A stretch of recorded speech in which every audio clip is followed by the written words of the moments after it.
BJP की ही। BJP ने दूसरी लिस्ट में जिन 39 उम्मीदवारों के नामों का ऐलान किया, उसमें 3 केंद्रीय मंत्री समेत 7 सांसद और राष्ट्रीय महासचिव कैलाश विजयवर्गीय को मैदान में उतारा है। विजयवर्गीय को इंदौर 1 विधानसभा सीट से टिकट क्यों मिला?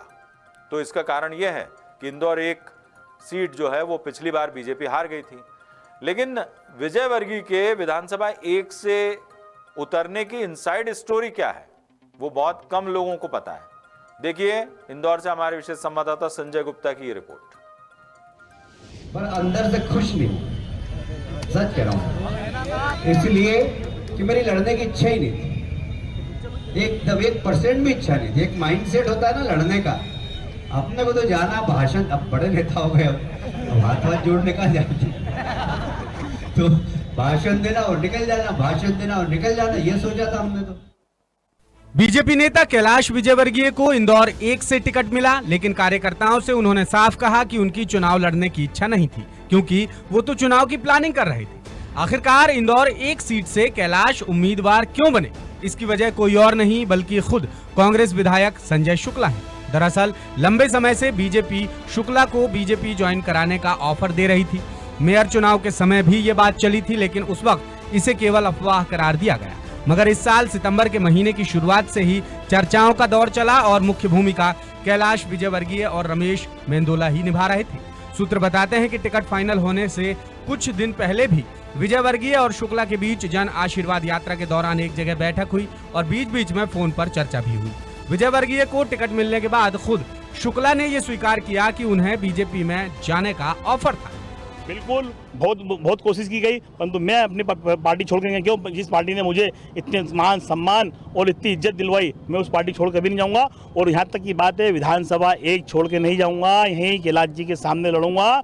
भला हार जीत तो चलती रहती है, परंतु पहली बार उनको हार का स्वाद चखना पड़ेगा, क्योंकि जनता, मेरा परिवार मेरे साथ में। अब संजय शुक्ला को बीजेपी में जाने का ऑफर था और ये ऑफर इसलिए दिया गया कि संजय शुक्ला के पिता विष्णु प्रसाद शुक्ला बीजेपी के नेता रहे हैं, इसलिए संजय शुक्ला के साथ बीजेपी ने पारिवारिक रिश्तों का हवाला दिया था। ये भी कहा था कि यदि बीजेपी के टिकट पर संजय शुक्ला चुनावी मैदान में नहीं उतरेंगे तो किसी अपने को मैदान में उतरना होगा। सूत्र बताते हैं कि कैलाश ने संजय शुक्ला को कहा था कि रमेश मेंदोला को इंदौर 1 सीट से तैयार रहने के लिए कहा गया है।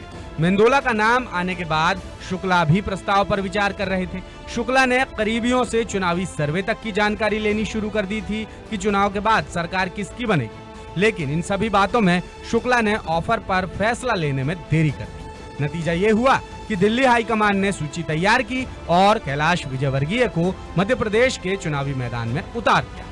विजयवर्गीय को इसी बात का अंदाजा था कि इंदौर 1 से मेंदोला को टिकट दिया जा सकता है, लेकिन ये उनके लिए भी चौंकाने वाली बात थी। पार्टी ने उन्हें केवल इतना कहा था कि चुनाव में जो काम देंगे करना है, मना मत करना। हमने तो प्लान ये बनाया था कि रोज 8 सभा करनी है, 5 हेलीकॉप्टर से और 3 कार से, इस प्रकार रोज 8 सभा करनी है इस पूरे चुनाव में, और ये सब प्लान भी बन गया था। पर आप जो सोचते वो होता क्या, भगवान की जो इच्छा होती वही होता है।